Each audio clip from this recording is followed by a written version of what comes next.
Halo teman-teman semua, perkenalkan saya Jeffrey Alvin Parang. Di video kali ini saya akan membuat video konten reaction terkait dengan beberapa video poster yang muncul di media sosial saat ini atau beberapa tahun terakhir. Sebelum kita masuk ke videonya, kita pahami dulu nih, apa itu poster. Poster sendiri adalah sebuah kebohongan yang dipercaya dan dianggap sebuah kebenaran. Termasuk salah satu klaim yang menyatakan bahwa Candi Borobudur merupakan peninggalan Nabi Sulaiman yang dipopulerkan oleh Kiai Haji Fahmi Bahsyah. Nah, bagaimana sih fakta yang terjadi di lapangan? Apakah betul Candi Borobudur adalah peninggalan Nabi Sulaiman? Penasaran bukan? Yuk kita bahas terkait dengan fakta dan data klaim Candi Borobudur adalah peninggalan Nabi Sulaiman. Mari kita bahas. Borobudur itu menurut saya adalah peninggalannya justru kerajaan Nabi Sulaiman. Siap-siap Dur. Ada Argumen yang cukup menarik yang menyatakan bahwa Candi Borobudur memiliki hubungan dengan Nabi Sulaiman, atau dengan kata lain Candi Borobudur adalah peninggalan Nabi Sulaiman. Seperti yang kita ketahui bahwa Candi Borobudur adalah salah satu candi yang berada di Jawa Tengah, dan para ahli arkeologi sepakat bahwa candi ini dibangun pada antara tahun 700 sampai 900 Masehi. Dan candi ini merupakan tempat penyimpanan atau pemujaan abu jenazah raja-raja atau pendeta Hindu-Buddha pada zaman dahulu.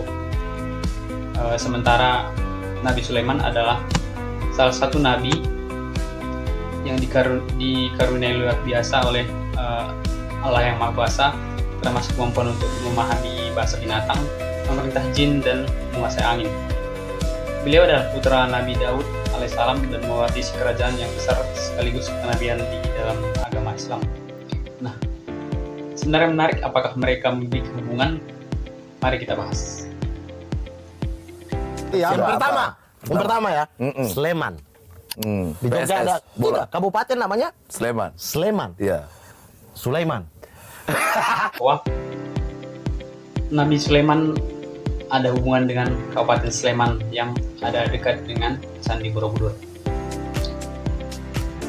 Nama Sleman sendiri menurut beberapa sumber berasal dari kata Saliman atau Liman yang memiliki arti gajah dalam bahasa Jawa.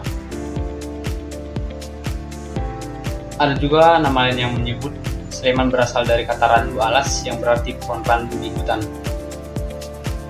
Terkait dengan apakah Nabi Sulaiman dan Sleman memiliki hubungan, itu sendiri merupakan hanya sebuah cocokologi yang dilakukan oleh tokoh dalam video tersebut, sehingga untuk kebenarannya tidak dapat dibenarkan dan juga belum dapat dibuktikan apakah itu memiliki hubungan memang dengan Nabi Sulaiman dengan Kabupaten Sleman. Namun ketika kita melihat jarak antara Kabupaten Sleman antara Candi Borobudur dengan Kabupaten Sleman, jaraknya cukup jauh, yaitu sekitar 35,6 km. Sehingga ini belum membuktikan bahwa Candi Borobudur memiliki hubungan dengan Nabi Sulaiman dan hanya merupakan cocokologi semata. Dalam kisah, istana Ratu Balkis itu istana yang diambil oleh Nabi Sulaiman. Betul ya, sepakat ya dalam ilmu agama. Iya. Bahkan Bukan, dia bilang saya bahkan bisa pindahkan singgasanamu ke sini Dalam waktu sekejap. dalam waktu sekejap. Iya. Makanya istana Ratu Balkis itu dikenal dengan hidden, istana yang tersembunyi karena hilang. Dalam agama itu Nabi Sulaiman itu kan dia berdiri dengan tongkatnya, dia mati tidak satu pun yang tahu sampai rayap memakan tongkatnya. Patah baru kemudian dia jatuh. Baru semua yang dia suruh tadi, yang dia pesuruh dia jin-jin ini kabur, meninggalkan bangunan di ujung yang belum selesai. Kalau kita lihat Borobudur, di ujung atasnya itu stupanya tidak selesai. Argumen yang cukup menarik yang dikemukakan oleh tokoh di dalam cuplikan video tersebut.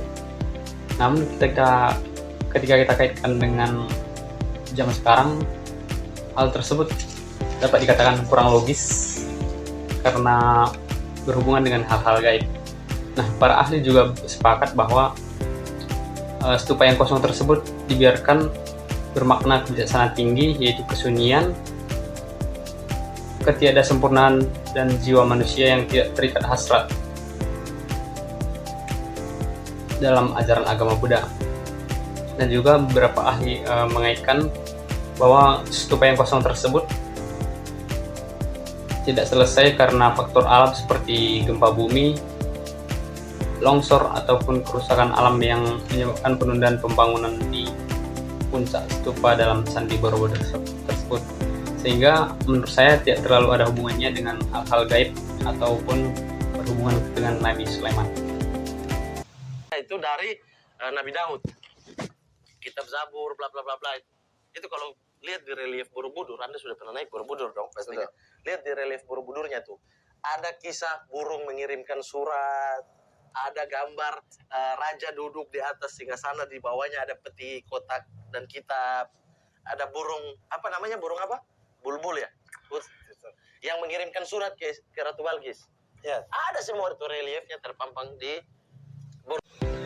Nah, awal mula klaim bahwa Candi Borobudur merupakan peninggalan Nabi Sulaiman dipopulerkan oleh salah satu ahli, yaitu Kiai Haji Fahmi Basya, yang dimana beliau mencocokkan beberapa relief yang ada di dalam Candi Borobudur tersebut dengan kisah-kisah Nabi Sulaiman yang ada di dalam Al-Quran. Namun beberapa teori yang dikemukakan oleh beliau tentunya bertentangan dengan yang dikemukakan oleh para arkeologi, di mana banyak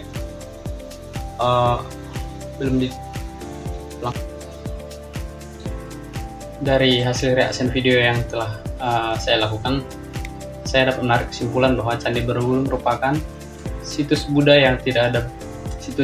yang ada di Indonesia, dan tidak ada bukti otentik yang menyatakan bahwa Candi Borobudur memiliki hubungan dengan Nabi Sulaiman atau merupakan peninggalan Nabi Sulaiman.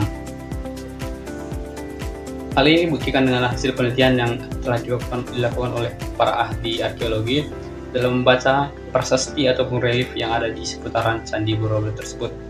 Nah, melalui video reaksi yang telah saya lakukan, saya dapat memantik kesimpulan bahwa kita tidak boleh mengkonsumsi informasi secara langsung dan harus menguji kebenaran informasi tersebut, sehingga kita tidak menyebarkan post-truth atau narasi yang bohong terkait dengan sejarah di Indonesia. Dan juga post-truth ini akan menguntungkan beberapa pihak, sehingga kita harus cermat dalam mengelola dan men-share informasi yang telah kita peroleh. Cukup sekian reaction video yang telah saya lakukan. Terima kasih.